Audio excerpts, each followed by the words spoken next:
Donc en fait, en regardant ces photos, effectivement, on sait que l'Algérie était française, et donc toutes ces photos étaient dans une période coloniale et où l'Algérie était française. Donc, mais les Pères Blancs avaient un regard, non pas de colons, ils avaient un regard de personnes qui vivaient avec les Algériens.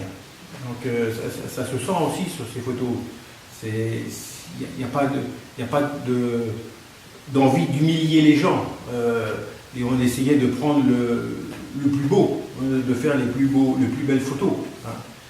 Alors, il y a une photo qui est assez drôle parce que c'était un père blanc en train de faire l'école. Ils sont assis sur une petite dune de sable et puis le père blanc tient une carte. C'est une carte de la France. Donc voilà, donc il est en train de leur expliquer certainement tous les fleuves de la France avec la Loire, le Rhône, voilà. Ou alors il leur parle peut-être de l'histoire de France. Donc certains des Algériens m'ont dit que quand ils étaient à l'école des Pères, ils ont appris que nos ancêtres les Gaulois, ils ont appris la guerre de 100 ans, ils ont appris les guerres de religion. Bon, c'est vrai que maintenant quand on regarde ça, quand on pense à tout ça, on se dit, bon, c'est certainement pas ça qu'il fallait leur apprendre, parce que ça ne représentait vraiment strictement rien pour eux. Donc il aurait plutôt fallu leur apprendre leur histoire à eux, même dans l'intérêt territoire français, mais ils auraient pu apprendre, ça aurait été certainement plus utile. Mais bon, maintenant, on en rit. Voilà. Mais ces photos sont très intéressantes à regarder. Et dans mon travail, là, je fais un travail d'enquêteur, en fait, parce que parce que beaucoup de photos ne sont pas datées ou on ne connaît pas les lieux. Donc, en recherchant, et là, au travers de mes expositions, il y a des gens qui me disent, tiens, ça, c'est à tel endroit, ça, a priori, c'est à tel endroit, ou c'est telle date parce que ce minaret a été détruit entre 1905 et 1983. Donc si on ne voit plus le minaret, c'est que c'est dans cette période-là. Si on voit le minaret, c'est que c'était avant 1905. Donc ça permet effectivement de confirmer les dates de certaines photos. Donc je fais vraiment là un travail passionnant et j'ai envie que ça continue.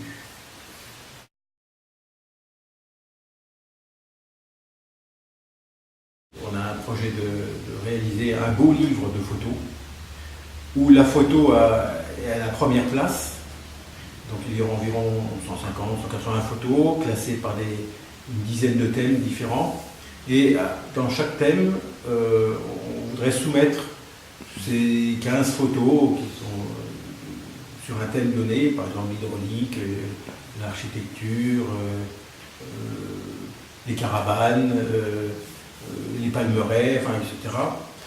Et on voudrait trouver des écrivains locaux, algériens, ou même d'autres nationalités, mais qui pourraient, à partir de ces photos, dire ce que ces photos leur expriment. Voilà. Donc, mais c'est des petits textes d'une page ou deux, pas plus. Ce qui est important, c'est que c'est des photos qui doivent parler d'elles-mêmes. Voilà. Donc ça, c'est quelque chose d'important qui nous tient à cœur. On fera, je pense, en fin d'année ou l'année prochaine. Et puis bon, ces photos sont accessibles sur un site internet, enfin, pas toutes, mais une partie. Et puis, donc, ça peut aider les chercheurs. On a déjà des chercheurs qui viennent parce qu'ils travaillent sur la vallée du Messac, par exemple, ou sur une autre ville, où ils travaillent sur les vêtements anciens, qui cherchaient des éléments de poterie, qui cherchaient sur l'architecture. On peut travailler sur les caravanes, on peut travailler sur des différentes... Et donc ils ont besoin de photos pour illustrer leur mémoire de thèse. Voilà, donc ça on a de plus en plus de chercheurs qui sont intéressés par tout ça. Voilà.